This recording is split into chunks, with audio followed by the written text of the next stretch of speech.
ay rated SPG. Striktong patnubay at gabay ng magulang ang kailangan. Maaaring may masiselang tema, lengguwahe, karahasan, sexual, horror o droga na hindi angkop sa mga bata.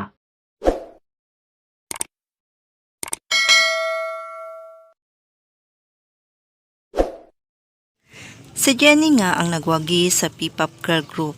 Siya ang magiging leader ng grupo at siya din ang main vocals. Samantala, sasabihan ni Amelia si Dara na gusto niya na magkabati sina Megan at Jenny. Dahil kahit anong galit niya kay Menchie, hindi niya umano alam kung bakit hindi niya makuhang magalit kay Jenny. Kailan kaya malalaman ni Amelia na apo niya si Jenny? Sasabihan naman ni Menchie ang anak na ayaw umano nila na maungusan niya ang anak ni Dara.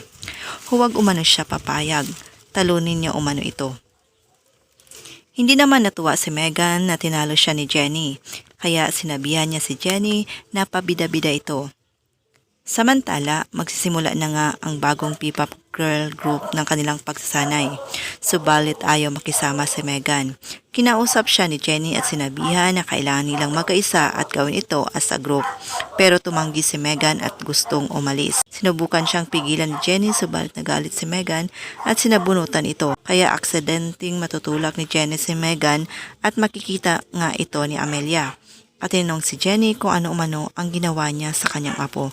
Lahat ng yan ay ating abangan mamaya sa Born to Shine. Maraming salamat po sa panonood. God bless.